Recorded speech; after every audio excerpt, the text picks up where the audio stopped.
On December 17, 1987, former Capcom producer and R&D head Keiji Inafune came up with a sketch of what became the face of the company, Mega Man, or Rockman if you're from Japan. Combining this adorable robot face with a weapon stealing mechanic and stage selecting option, unheard of during that period, a star was born. And with that, Capcom proceeded to milk the living daylights out of it until the end of time. One would assume that with the cancellation of its most anticipated spin-off, his off-kilter cameo in a recent fighting game, and the TGS 2012 debut of whatever the hell this is, that Capcom gives f*** all about the Blue Bomber. Ironic considering that the mascot was solely responsible for putting the conglomerate on the map. So I took it upon myself to tell you all what actually makes this series awesome that inspired a loyal, if very fiery fanbase. Think of this video as a good old tribute to all things Mega Man, as well as a public service to show Capcom that some of us still care about good Mega Man titles. Video feature? Get! Be honest, your mind was blown when A. You could pick which stages you can take on when you first plopped Mega Man 1 or 2 onto your NESs, and B. When you stole a robot's power from its exploded corpse and used it as part of your repertoire. These two elements were revolutionary for its time and it meant something. The choices to pick stages meant you can tackle them in any order and go back to previous levels you were stuck with. Enemies that seemed to have struck you previously will then become pushovers once you manage to score a new weapon from a robot master. Replayability of such caliber within the confines of its linearity was unheard of in that particular day and age. Concerning boss weaknesses, the earlier games followed some semblance of logic, like bubbles snuffing fire and fire against wood, long before it sorta threw it out of the window. Each stage in the earlier Mega Man games brought you into its difficult platforming bits in small doses before throwing you off the deep end, all without resort to being cheap. Just replay the first 3 games and even the recent Mega Man 9 and you'll notice that you only died frequently in the second half of the stage because the levels mix up a particular stage gimmick to a point where it feels like a rug was pulled out swiftly from under you, resulting in a fantastical tumble to the ground because you weren't paying attention. Yes, the games are tough, but not unfairly so. From stage layouts with alternate paths, to how rudimentary each weapon and item plays a part in certain areas, the earlier Mega Man titles were designed with purpose, innovation, and a dash of tough love in mind. Just like the Mario and Sonic series, you can't stay relevant unless you have sequels and are daring enough to tread on new soil. The jump from Mega Man to Mega Man X for the Super Nintendo was done well because it introduced new mechanics that changes the pace of the methodical, run-and-gun gameplay in the previous NES titles. Mega Man X was beautiful, fast, and extreme, thankfully not in the typical 90s way. Mega Man X introduced the dash and wall climbing mechanic, adding more challenges and platforming bits from a vertical standpoint, at the very least making it more of a big deal than before. Players can also charge up the X-Buster for a stronger shot to take down foes, and use alternate fire for the boss weapons they stole from animal-themed bosses. Said weapons can also be charged up for additional effects and benefits. Yep, the developers probably had a Zoology encyclopedia handy to come up with Armored Armadillo, Neon Tiger, and Flame Hynard?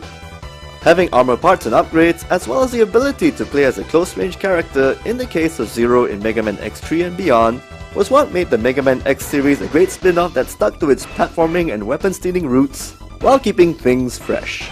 Begs the question of why there was a Mega Man 7 on the Super Nintendo in the first place next to its superior and faster cousins.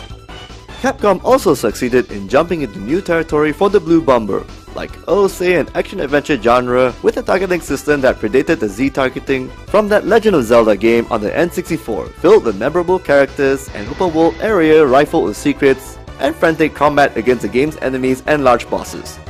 Sure can't wait to see what Capcom has in store for the third game. Oh, wait, right. Anywho, the developers also succeeded into changing up the Mega Man lore into a story-driven RPG with real-time grid-based mechanics where cards are consumed for power-ups.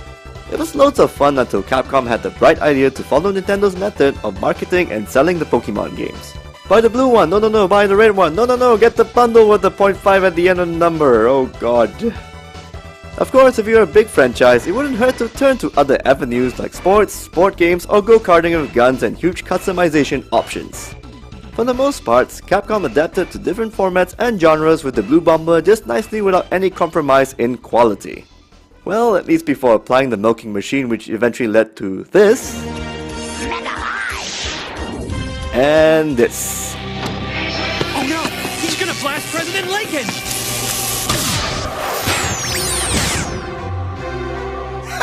I knew you'd risk yourself for Mr. Lincoln.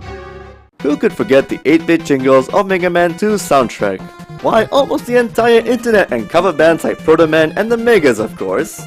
It's not really a big secret that the Japanese release of the game named the main characters after musical terms.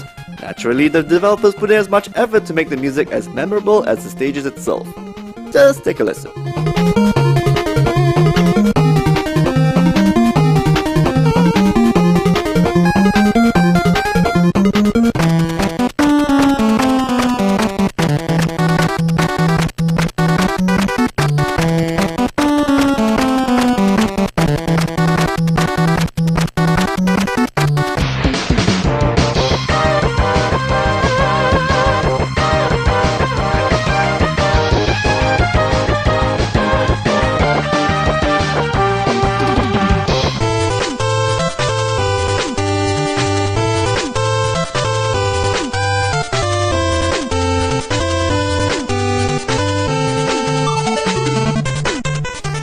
Let's also not forget the tributes and remixes to the game's eclectic score like these.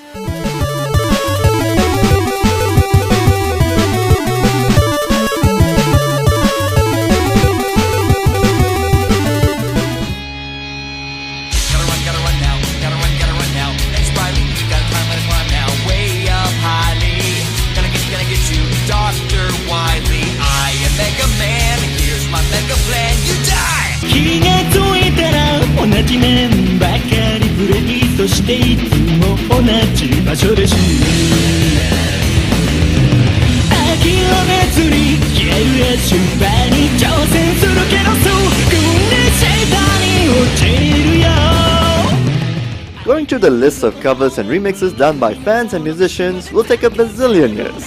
If one series was noted for its jingles and sounds, it's definitely Mega Man. Just one look at the original concept artwork from Keiji Inafune and you think, aww. Those bug eyes and lively animations were the standouts in a time when you had to squint your eyes to determine a hero or enemy's face or appendages. Whether you had to deal with a screen-filling boss or a minute killing machine, it's a sense of playfulness and cheer that emanates from even the most sinister of bosses that made gamers root for the boy in blue. Spin-offs like the Battle Network and Legends series still keep the same kind of cheeriness and bright color palettes in different ways. Even the morbid post-apocalyptic narrative of the X and Zero series retains some semblance of flash and color. A lot of effort went into making each bit and pixel of Mega Man and its allies/adversaries ooze out charm. Yes, that includes such oddities like Sheepman. The Mega Man dev team sure loved your Philip K. Dick books, huh? So that's our 2 cents on what actually made the Blue Bomber what he is today. Or, rather, was. To be fair, Capcom really isn't killing off the franchise in any way. According to Capcom US head Christian Svensson, it will continue to be a very important brand for us. I wish I had something I could hold and display for you that's the case, but I don't right now. But super important to us, I do want to express that. Mega Man Network fansite creator David Oxford said that the series is dear to him because they're still fun and filled with cool and charming personalities. Despite Mega Man Legend 3's cancellation, he still sees relevance in the series after for so long. The Mega Man franchise has proven over the years that it can take on many different forms and change with the times while remaining true to its roots. And while I think Legends was ahead of its time in some ways, and would probably be better suited for today's market than the one it was introduced to, I think Capcom is just trying to figure out where it needs to go now. People talk either in fear or in jest about Mega Man becoming a first-person shooter or adhering to some other popular gaming style. But the series' influences seem to come more from anime and manga, though one might argue Battle Network took from both. I think the question right now may be in what anime/manga Capcom can look to now that might appeal to today's audience. That is, if they were to launch a new Mega Man series. Do you think Capcom will surprise us with something Mega Man related in the year 2013 and beyond? Or do you think the company is blowing a lot of hot air? What are your favorite moments and games in the franchise's history? As ever, tell us your pleasantries and vitriol at the comments box below. With that said, cheers And may the fight for everlasting peace continue.